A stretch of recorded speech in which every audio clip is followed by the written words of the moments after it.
I'm Rafael. I'm Kirk. And this is the Housing Problem.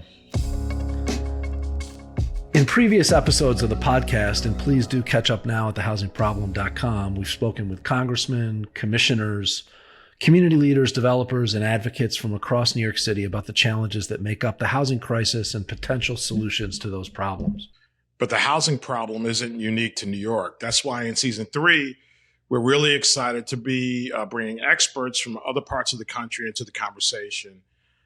We really want to learn what it's about, what's working, and what's happening elsewhere.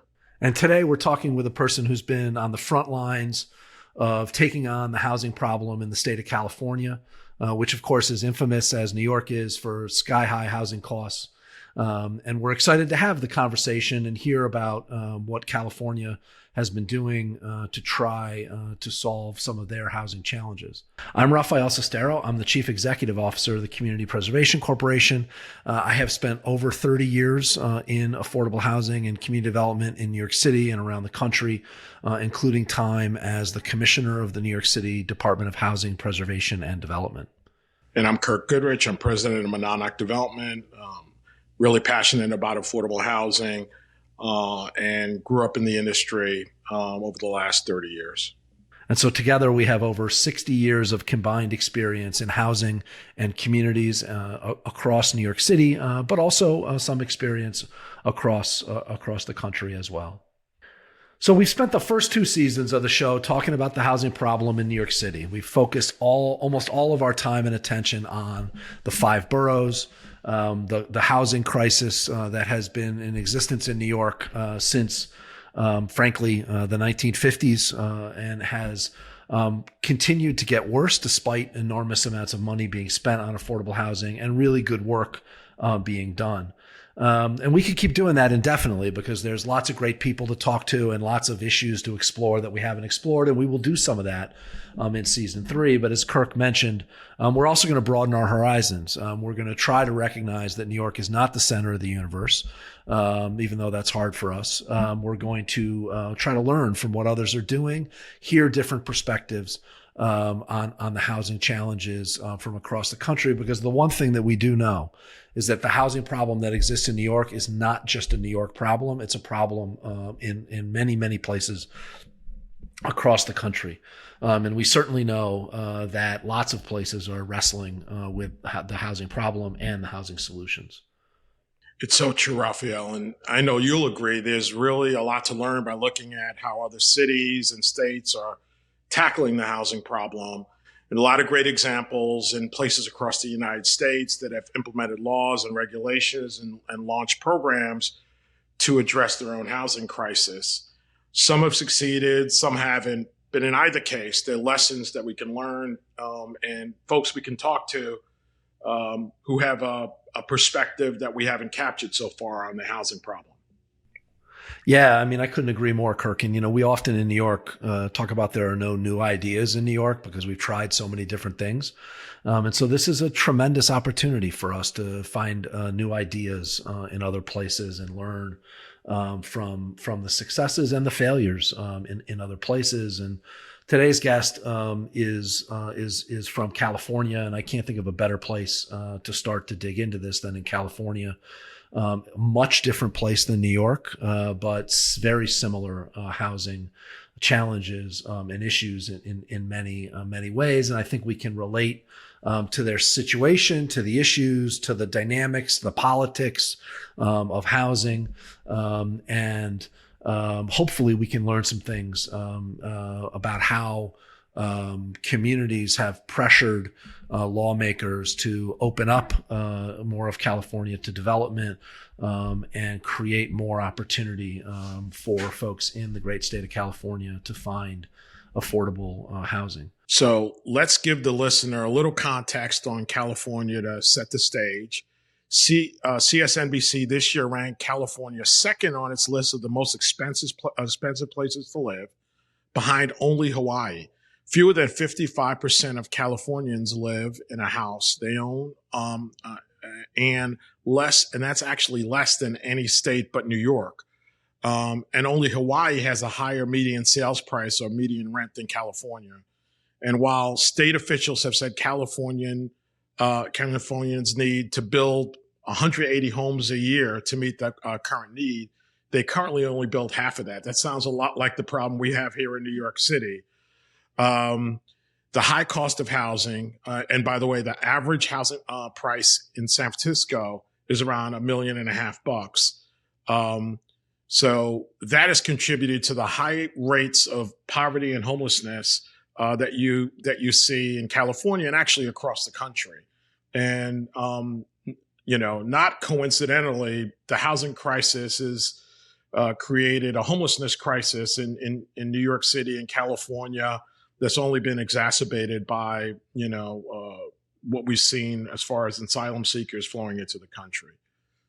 And Kirk, those statistics are things that that the listener certainly is going to be familiar with.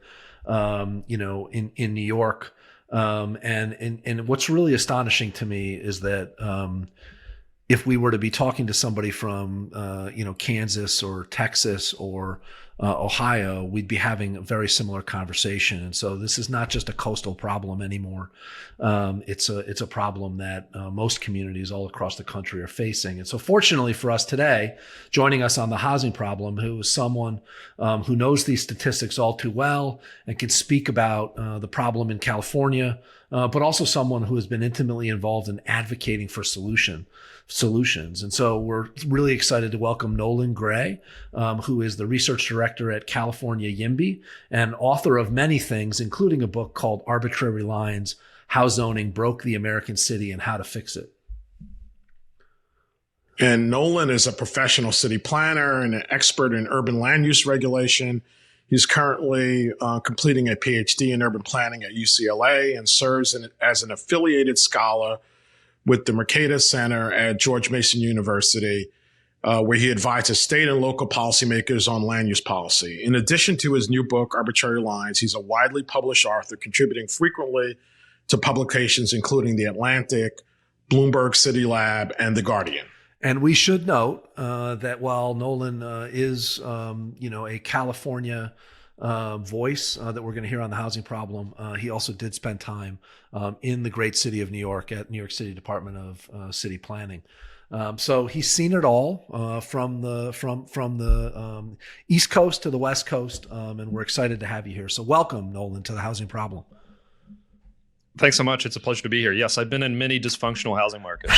So, well, I hope that's not a sign. I don't know, but no, we're excited to have you here. So, Nolan, the way we typically start with our guests is to get them to talk a little bit about their personal journey, because we like to see how people really what informed their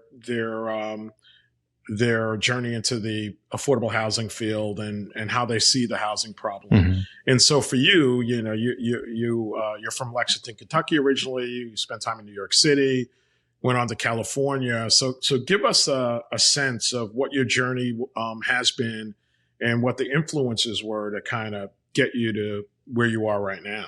Yeah, that's a great question. I mean, and that's really at the heart of it. I think our personal stories inform so many people coming into this housing space. For me, I grew up in a very conventional, mid-sized American city, Lexington. It's a hub for resettling refugees because it's good vanilla America, good jobs, affordable housing, the whole kit and caboodle, relatively tolerant population. But for me, I think a few things contributed to why I'm so passionate about the solving the housing shortage.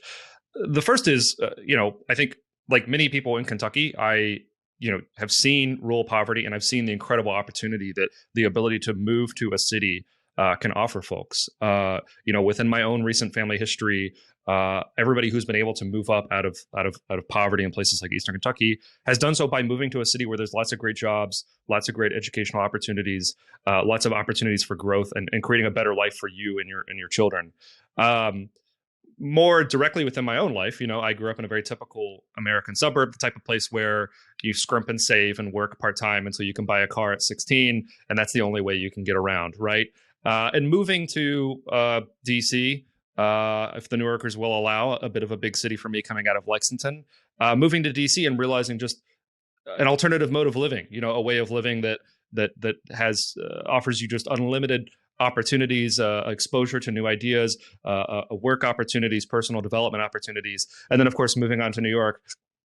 Cities are these incredible engines of creativity and productivity. I think Jane Jacobs put it best when she said, "Right, cities turn country bumpkins into good middle class professionals." And I think that cities as this engine of opportunity for me is what makes me so passionate about making sure that everybody has access to an affordable, decent home in thriving cities like New York and Los Angeles. Yeah, that's I know, and I know I speak for Kirk, and this is another example of, people coming from completely different backgrounds, completely different lives growing up, but all recognizing and seeing the same thing, which is that cities are the engine of economic growth and prosperity, or can be, and we all have that same passion, so we all share that, which is great. And what I want to start right off the bat swinging for the fences here, because you probably know that our governor, Kathy Hochul, took on housing in a very meaningful way. First time in my 30 plus years doing this that a New York governor has really come out and made housing her number one legislative priority. And what's interesting about that, talk about coming from different backgrounds and coming together, is that she related to the housing problem in New York now, based on growing up in Buffalo and seeing the steel mills leave and living in a place where housing was plentiful, but jobs were not. And now we live in a state in New York where we're creating lots and lots of jobs, but we're not creating enough housing, and it's causing the affordability crisis. She put forth a very, very aggressive for New York anyway, agenda for how to try to begin to fix that and get to a place where we're creating more units. Her housing compact, was and I think continues to be an important part of the future for New York, but it failed miserably, is the truth. And so what I really want to start with off the bat is, what the hell did we do wrong? Because you and the California YIMBY movement have had, at least from my perspective, a remarkable list of successes that you've been able to, not just you personally and not just your organization, but work with a coalition, 80,000 members of California YIMBY all across the state. You've had some great successes, and I'm interested to just start with that and really get into why you think that has worked. What has the movement been? How did it come together? And what do you think the key ingredients are to achieving success in a state that is probably, you could argue, more complex politically than New York? Right. Well, I'd never be so bold as to tell a New Yorker what they're doing wrong, but I can tell you some of the stuff that we've gotten right, I think, here in California. I think California was a bit of the canary in the coal mine, as you were mentioning earlier, for the nationwide housing crisis. I think when I would talk to folks in places like Kansas or Georgia or North Carolina or South Dakota about these issues, maybe in the 2010s, late 2010s, there was this notion of, okay, this is just a New York and California problem. They just don't know how to run their states and their cities. Of course, now this is a nationwide issue. And I think what happened in California was this became a crisis that affected everyone earlier than in many other parts of the country. So I think historically within the American housing system, there have always been groups that are left out, right? And groups that you're just going to need subsidies to get them into safe, decent housing, folks who are going to need a voucher to help out. But for the most part, right, historically, if you're even a lower middle class professional, you don't have any trouble finding an affordable, decent home. But that all really started to change in California in the 2010s, and then in the country as a whole over the course of the pandemic. And by 2015, 2016, I think what you had in California was two groups that historically weren't affected suddenly being affected. So the first was young professionals, mainly in the Bay Area, kids who'd gone to college, got engineering degrees, got computer science degrees, moved to the Bay Area, were fabulously wealthy, earning six figures by the terms of the communities that they grew out of, but realizing they didn't have a path to owning a home. They didn't even have a path to finding a decent, affordable rental unit. And a lot of those folks, I think, started from this very personal, I can't find a decent apartment. I don't have a path to homeownership in this community that I want to invest in. And they started to learn more about how these issues had been affecting a lot of people for a lot longer. I'd say second, in the California context, is even the beneficiaries of the status quo, right? So imagine you're a baby boomer and you bought your home in Palo Alto for 2 magic beans in 1973. And because of Prop 13, you pay no property taxes, and now you're a multimillionaire. In a certain sense, you've won the lottery. But in a lot of meaningful ways, you've actually been a victim of this. Your children can't afford to stay near you. Your children are moving to Oregon or Arizona or Nevada to find decent housing. The folks who serve you at the supermarket or at the hospital have to have 2-hour commutes if they can be hired on at all. You leave your home and you see folks living in tents or encampments under overpasses, and you're surrounded by this humanitarian crisis. So I think what happened was the crisis just became so bad that it affected all segments of California, and folks said, we need solutions here. If I can offer some words of encouragement, I would say the opening salvos in California were not necessarily big successes. You all might remember bills like SB 827 or SB 50, which were big, ambitious attempts to say, okay, statewide within California, within a half mile of transit, we're going to allow mid-rise multifamily housing. Both of those bills died, I think not too dissimilar from the politics in New York State, but they paved the way for a whole bunch of other reforms that have happened over the last 5 to 6 years that California YIMBY has helped to lead. One of the things that I was surprised by in reading your bio and reading about California YIMBY is how concrete the legislative victories have been. And I contrast that with the brand of activism that's become prevalent in the progressive world, where there's a lot of noise, a lot of energy, but the results are scarce. And Rafael and I have talked a lot about this, and I want to hear from you on what is the difference between what you folks do and what you see the more prevalent form of activism is, even though a lot of those folks may have similar goals as you. And tell me what they're doing wrong or what the paradigm difference is. I tend to say, I think about affordable housing and policy like a blue collar person, meaning somebody is paying you, you got to produce. And I wonder whether that's something that paradigm is not, the way other folks think about it. But I want to hear from you, given your success. Well, I think a few things. The first is we are very clear about our mission. Our mission is to get a lot more housing built in California. And, to the extent that we see units getting built as a result of our policies, those are wins. And to the extent that policies don't get what we want, we go back and refine them and fix them up. So we have a very specific objective. We want housing getting built at all income levels as quickly and affordably as possible. I'd say the second is we pretty rigorously vet all of our policies. We try to map it. If we're saying, okay, this is going to apply in areas that qualify as XYZ, we're mapping it. We're working with folks who consult with real estate firms to figure out how many units could we potentially get out of this policy.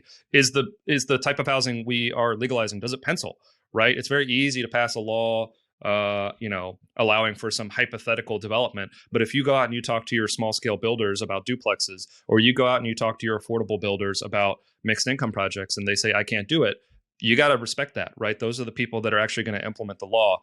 Also working closely with planners. We are extremely fortunate that a lot of my fellow planners on the front lines of this issue, they know where the bodies are buried, right? They can say, hey, these are the pain points in our local permitting and entitlement processes. These are the issues that we're constantly getting variance applications for. So I would say putting in the work and talking to folks and trying to be humble, plugging in. I think you compare us to a lot of traditional housing groups, and there are, I think, a lot that are more focused on, let's just say the right words and publish the right reports and engage the right stakeholders, and we'll all sing Kumbaya and we'll solve the crisis. Of course, those groups I think we have our issues with, but there are a lot of traditional affordable housing groups that are doing excellent work that folks had not been listening to. We work very closely with our with our coalitions of small builders of color, trying to cultivate those communities, working with groups like Habitat for Humanity, working with non-traditional housing allies like AARP, who have a valuable perspective on this. So working with a range of, finding who's serious in the space, finding who has the expertise, and really listening to them, and then turning that into policy. But it's tough in California, as in I'm sure New York is. There's a lot of different interests coming to the table. Everybody wants their cut, and it's tough. It's a lot of negotiating to figure out, okay, who needs to be given what to make sure that this thing can get through without making this infeasible. Another group that we've worked with a lot lately is groups like the Carpenters Union, the folks that are actually going to build these units, and getting that balance right and saying, we want to build a lot of new housing, but we want to make sure that workers are protected and compensated fairly. And I think historically there's been some tension between the housers and the unions. But I actually think when we got to the table and started talking about, hey, we all agree we want to build a lot of new housing, we want to make sure workers are protected. Let's get that balance right, and let's legalize the housing and get units built. It's ultimately to their members' benefits, to get a lot of new housing built. Yeah, I mean, that's really powerful, and unfortunately, but I also appreciate your your view that the housing compact legislation that wasn't successful this past year is just the beginning, not the end. So as I think that's right, and we need to learn about how you build that coalition so that we can do the same. And there's thought being put to that here in New York for another go round, which is great. One of the things that I'm curious about how you guys do, because I know Kirk and I run into this all the time, and particularly you run into it on the ground when you're at a community board meeting about a ULURP or something, which is a uniform land use review process for the listener. It's a New York City thing, but we have a lot of people who just don't believe that what you're proposing to build is going to have any impact on them at all. My last budget testimony as when I was HPD commissioner, a city council person was waiving the mayor's management report during the meeting, saying, I've driven all of these neighborhoods and absolutely none of these units were built. And we have a lot of that in New York, where people just, Kirk will go before a community board with a new development, and the response will be, we had all this housing built over here and our housing problem hasn't gotten any better.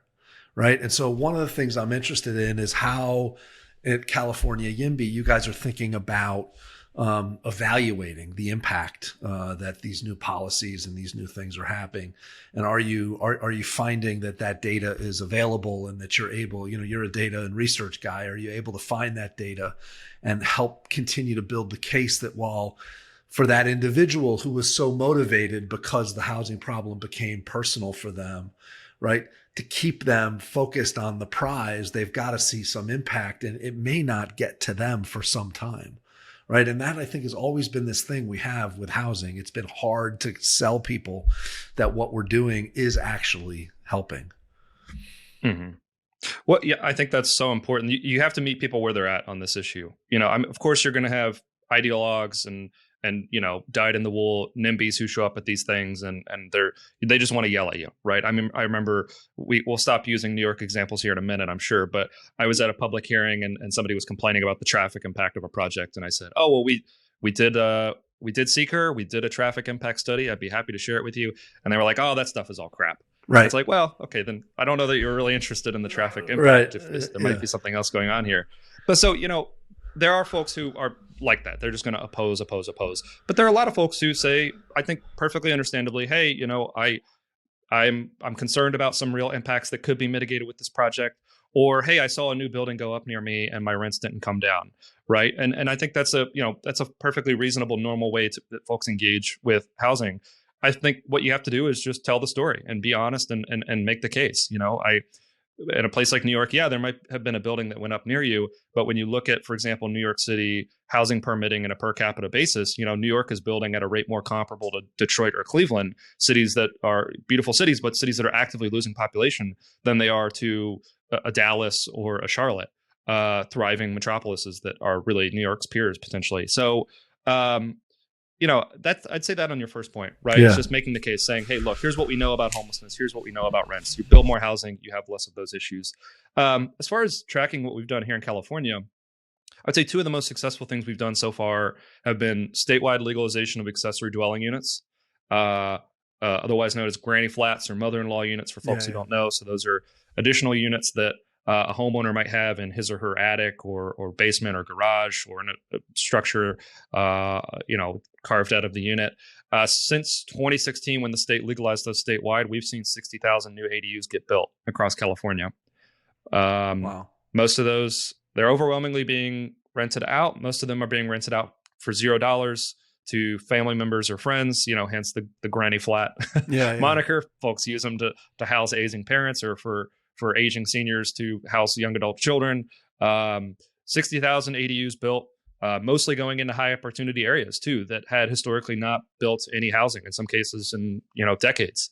Second thing we've done here is a law called SB 35, which said if the project has a mix of incomes, so some units set aside for working class folks, and you meet certain basic labor standards, you're entitled to streamlined permitting. So what we call ministerial permitting or by right permitting. I'm sure you gentlemen are familiar with this, but essentially saying if you check all the rules and meet all the standards, you will get your permit in a prompt way. We're not going to force you to do a big giant 400-page environmental report. We're not going to force you to go to multiple public hearings. We're going to issue your permit because we want to get a shovel in the ground.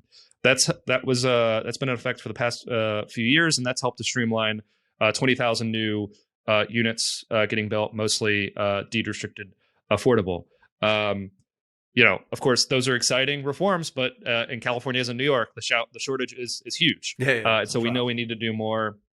In recent years, we've passed bills that have allowed for mixed income, mid-rise multifamily in all of our commercial areas, and we're fine tuning a statewide framework to allow duplexes in all residential zones. But so I would say this is a good way to think of it. Is I think state level housing reform has two sort of general things it can focus on. The first is the substance, so saying, okay, we're gonna remove rules that don't allow ADUs or that only allow ADUs subject to really strict standards. That's been a very successful reform. But then also, I think people sleep on this: the process improvements. A lot of jurisdictions like California and New York will allow multifamily in many areas, but it's subject to 6 months to 2 years of entitlement delay and a really expensive environmental review that opens you up to litigation. And then, of course, even once you get your entitlements, then permits are this whole ordeal. This is the low-hanging fruit for reform, is make it easy for folks to build the projects that the community knows they want. And so we've done a mix of that here in California. So, Nolan, as you know, New York is a right to shelter city. And we've always had a fairly robust, Department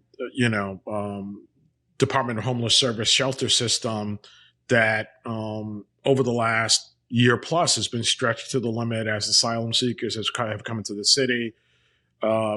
Over 80,000 individuals in the shelter system officially. We think the number is probably much higher than that. City is spending billions over budget on this. As we have conversations as developers and investors on projects and engage the community and advocates, there's the age-old debate about how you fix the problem, and there is a sentiment about what kind of housing you should build. Many folks feel unless you're building really low-income housing only or homeless housing only, you're not really doing much. Our feeling is we need housing at every level, market rate housing, et cetera. You've spoken about this issue, written about it, homelessness, particularly focused on students, UCLA students, I guess, living in their cars. And so I want to hear from you about the reception you've gotten as you've articulated solutions that aren't exclusively focused on doing more affordable housing. Yeah, that's a great question. I mean, I think with the homelessness issue, right, folks, it's very easy for folks to say, oh, all these people just have mental disabilities or substance abuse problems. And I don't want to downplay that. That's a huge part of the crisis. But as I think both of you know, the typical person going through a bout with homelessness is potentially working a job. It's a temporary experience. They're sleeping on a couch. They're sleeping in a car. They're invisible to you. And that's what I was really trying to highlight with that UCLA piece. We think of homelessness, we think of tents under overpasses, but here in California, 1 in 20 students at the UC system will at one point be homeless. And that doesn't look like sleeping in a tent under an overpass. That's them sleeping in their car, sleeping on their friend's couch for 2 or 3 weeks, or maybe a couple months. I think to your actual question here of making the case for housing at all levels, right?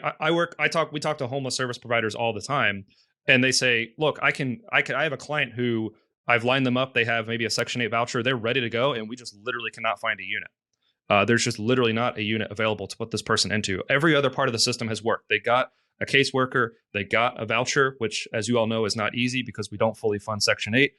Every other thing worked, but we can't find a unit for this person. And that is really just a problem of not enough new housing at all income levels coming onto the market, right? A couple more points on this, I'll say. If you're not building enough market rate housing to keep rents contained at the bottom of the market, you're going to have more and more folks flooding into the homelessness services world, right? You're going to have those services further and further strained. In much of the country, right, a working class or a lower middle class person has no trouble going out and finding potentially an affordable home or apartment. It might not be glamorous, but it's decent, safe, affordable housing. And that also relieves pressure on the homelessness service system to actually provide services to folks who might be in even more extreme situations. It's not an accident, for example, that places like Minneapolis and Houston, two very different political contexts, are on track to getting their homelessness crisis under control. And it's because they're building a lot of housing at all income levels. Of course, they're building a lot of affordable housing, but they're building a lot of market rate housing. And those two things are mutually reinforcing. One more thing I'll say on the filtering point, I think a lot of folks say, well, we can't allow any, if we allow more housing, it's all just going to be luxury. It's going to be expensive. But what we know is that from research, if you actually, the new high-end, potentially market rate unit gets built, and then there's a chain of moves, right? So somebody moves into that new unit, that vacates a unit, and then you follow that back 6 moves, and research has found that in 50% of cases, that's a chain of moves that extends all the way down to the bottom of the market. That means somebody in a very inexpensive unit, is vacating that unit and moving, relieving pressure at the bottom of the market, precisely the place where we need rents to be low if we're going to keep folks from falling into homelessness. Actually, sorry, I will make one more point too. Another thing that's happened that's I think fed into our current crisis is in places like California and New York, we have wiped out our most affordable forms of housing and then made them illegal to build. Things like single room occupancies, things like micro units. In almost every jurisdiction, this isn't just a coastal problem. This is every jurisdiction in the country, with the exception of Houston and a few other places. It's extremely difficult to build an SRO. And for folks who don't know, you might have a private bedroom with a shared bathroom and a shared kitchen. Again, it's not glamorous, but that historically was the type of housing that kept folks off the street from living in their cars, from having to be dependent on friends and family, of course, and then all the compounding issues that come with even a temporary experience with homelessness. So we need to also be allowing, of course, for the reasons I just said, allow housing at all income levels, but especially we need to be allowing inherently affordable housing that serves the bottom of the market from day one. Yep. The other thing I'll just point out for the listeners that the point you just made is the exact same point as to why the accessory dwelling unit legislation that you passed is so important. Those 60,000, I think you said the number was, accessory dwelling units. That's 60,000, even though you said the majority of those are not rented in the private market. It's to parents or in-laws or brothers or cousins or friends. That's still 60,000 households that are not on the market competing for a scarce resource.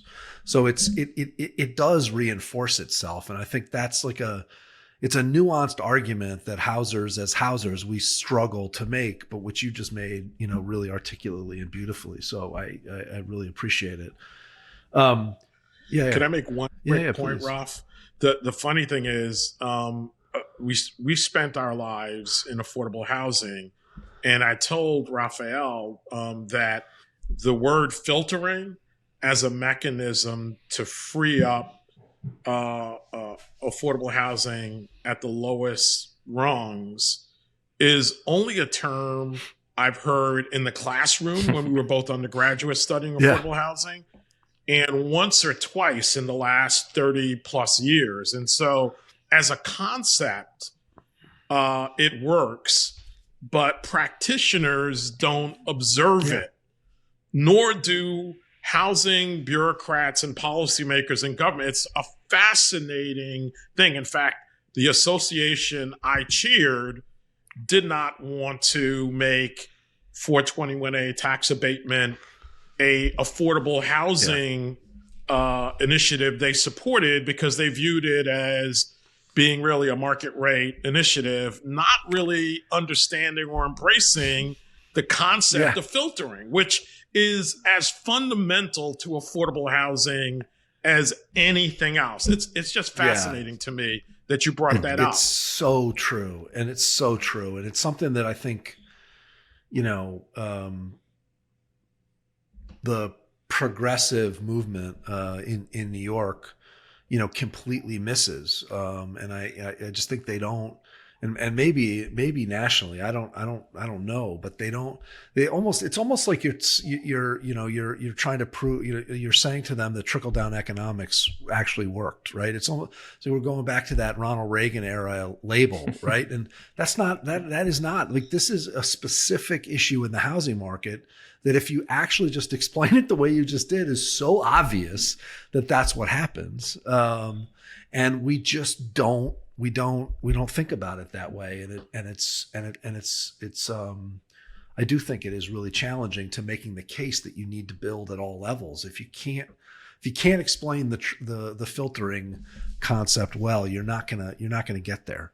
And on that point, if you don't mind, please. I think I'll just say too, California YIMBY and the YIMBY movement here is overwhelmingly progressive, but I think it's a lot of folks who have engaged with the research and said, okay, what does the evidence actually suggest on this? Because folks we want to solve this housing crisis and we have to look at what the data suggests. But I would just say too, I think one thing, the framing is people say, oh, this is like trickle down. We would never use that language to say, okay, well, an older used car is more affordable than a brand new luxury car.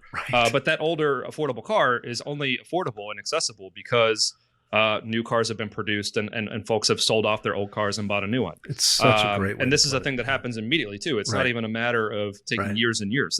This happens as soon as we would never talk about this in terms of secondary market for refrigerators or cars or iPads. But when it comes to housing, we adopt this very unusual framing, and it really just does a disservice to people at the bottom of the market. Yeah, it's so helpful and so right on.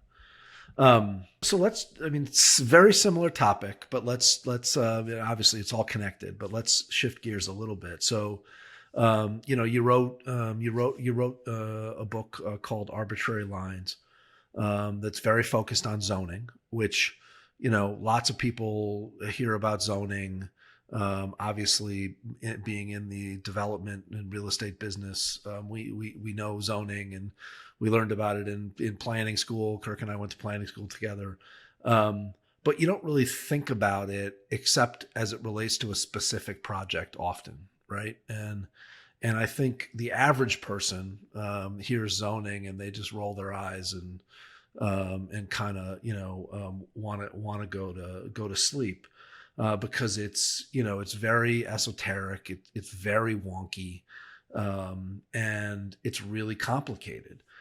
So what I'm interested in hearing you talk a little bit about, because I think the listener will appreciate some of the ways in which you talk about the problems with zoning and the solutions to it in a way that, the average person sitting on their couch in their home can try to understand and think about engaging with that discussion in a way that's productive. So talk a little bit about your take on zoning and why it's become such a problem in most American cities.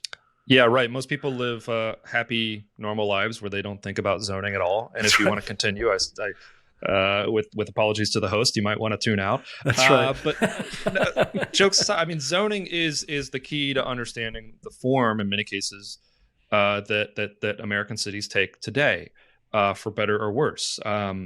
Essentially, what zoning is doing is it's saying for every single parcel in the city, we're going to list the permitted uses. So not only just residential, commercial, and industrial, but also incredible detail, especially within commercial, of the particular types of businesses that you can run on every single parcel, the particular types of housing that you can build on every single parcel, and then the density at which you can build. So how much floor area can you build? Of course, most people know about things like height limits, but it gets even more complex from there. Floor area ratios, lot coverage rules, parking requirements. So from this thicket of I think, as you mentioned, very boring and seemingly very technocratic rules, there's a real social project that has, as I argue in the book, caused significant problems for the U.S. city and made many American cities unaffordable, inequitable, segregated, and sprawling. A couple of the rules that I talk about in the book, they apply in varying degrees. Provisions like single-family zoning, which say in your typical American city, not so much in New York, but in your typical American city and in virtually all suburbs across the country, including most New York State suburbs, it's illegal to build apartments in something like 90 to 99% of residential areas. If you cannot afford the detached single-family home on a 5,000 or 7,500 square foot lot, you are not allowed to live in those neighborhoods. In many cities all across the country, including New York, cities will say if you don't provide a certain number of off-street parking spaces for every single unit, you are not allowed to build that unit, regardless of if that could be a building for folks coming out of homeless shelters that's right next to transit, where not a single tenant will have a car, but the rules on the books will still say you have to build all of this off-street parking. Of course, that raises housing prices, but that also locks in auto dependence, which has many environmental issues. In more suburban contexts, we have rules like minimum lot sizes, which say that you are not allowed to have a detached single-family home unless you can afford a 10,000 square foot or 15,000 square foot or a half-acre lot. Land, of course, is generally about a third of the cost of the final home. So being able to turn that up and down with no basis in health and safety is essentially turning up and down housing prices. And then, of course, as I was mentioning previously, zoning rules in many cities all across the country just make it illegal to build the most affordable types of housing. Micro units, SROs, manufactured housing, what was traditionally essentially our housing safety net, which we subsidized the redevelopment of it in places like New York, turning it into condos. And then also we made it illegal to build any more units like this. So, I would say, right, in a certain sense, the book is telling a somewhat dire story, right? Of like, we have this thicket of rules that have made our cities take on a form that I don't think anyone would want to see today if we could do it over. But I think there's a silver lining here, which is that the crises that we're dealing with is coming out of rules that it's completely within our power to change. When we realize the extent to which our current planning and zoning rules don't jive with our current values, that should actually be inspiring to folks to say, hey, let's get out there and fix these rules and rewrite the code that's going to shape our city and put our cities on a much more sustainable path. So, I think it was very lucky to come out when it did in 2021, riding on the wave of pandemic era housing crises spreading all across the country, because now you have elected officials in every state house and city hall all across the country saying, what can we do? And I'm essentially trying to say, hey, there's a list of things you can do to immediately make it easier to build more housing at all income levels. So we've covered a lot of ground, and your legislative victories around low-hanging fruit, ADUs, transit-oriented development, big picture things that are harder to do around streamlining, eliminating zoning, introducing or reintroducing housing types, which, in New York, we've talked a lot about SROs. We had 250,000 SROs legal SROs in the 1950s. Now I think we're down to like 35,000. A lot of them have been converted or demolished. Clearly that's something, creating that initial rung on the ladder that people like my parents, who were immigrants in the early 60s, and artists and other folks were able to take advantage of. And so we've covered a lot, we've talked about filtering, obviously. So we've covered a lot of ground in terms of housing solutions. But you spend a lot of time thinking and advocating and executing, in a variety of places. I want to hear from you.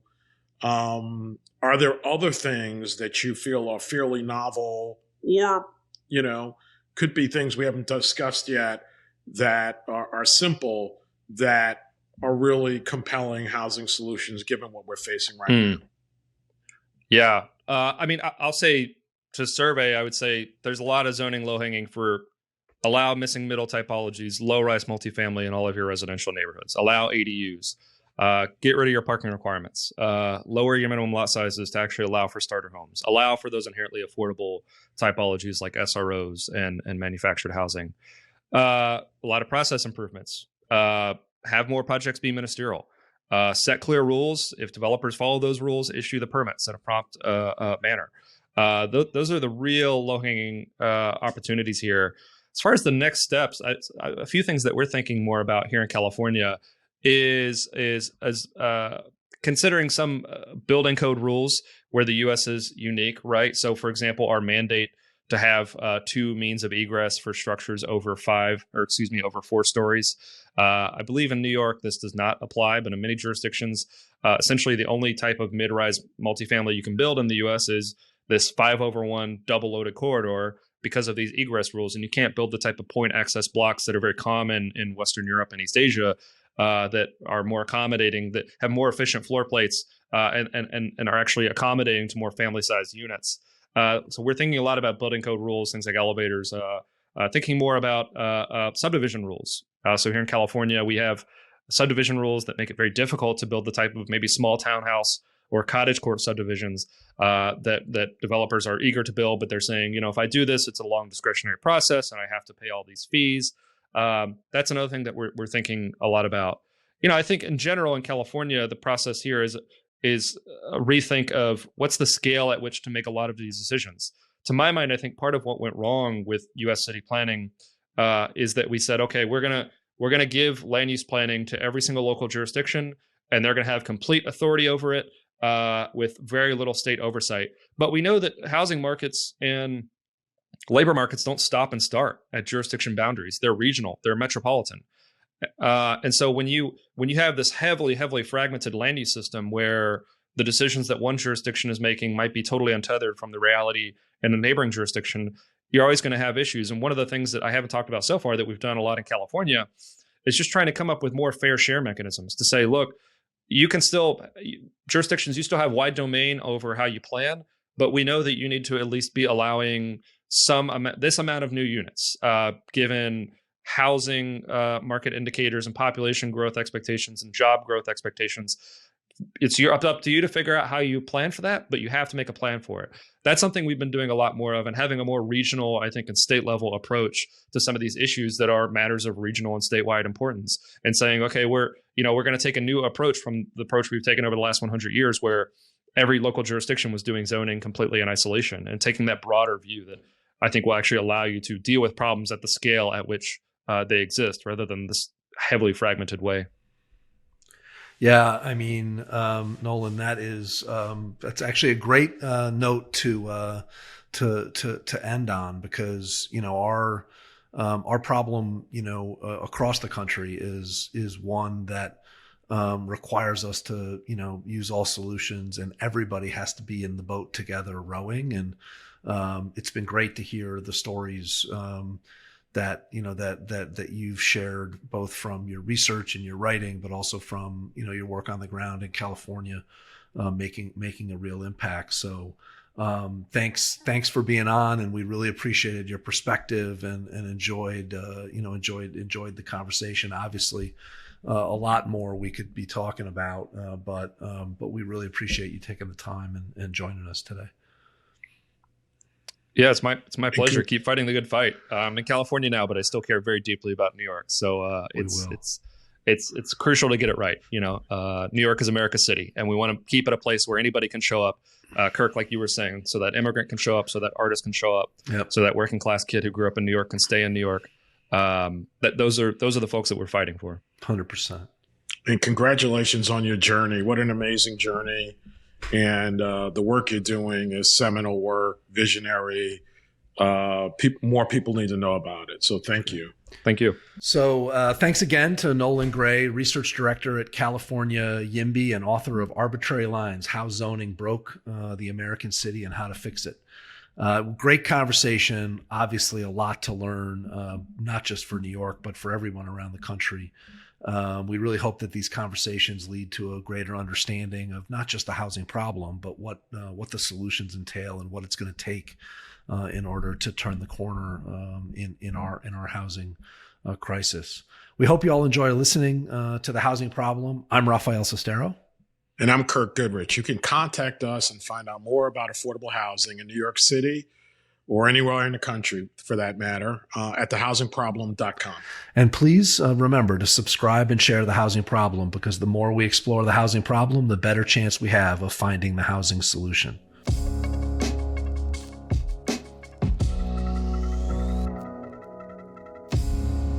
Produced by Paul Jamali.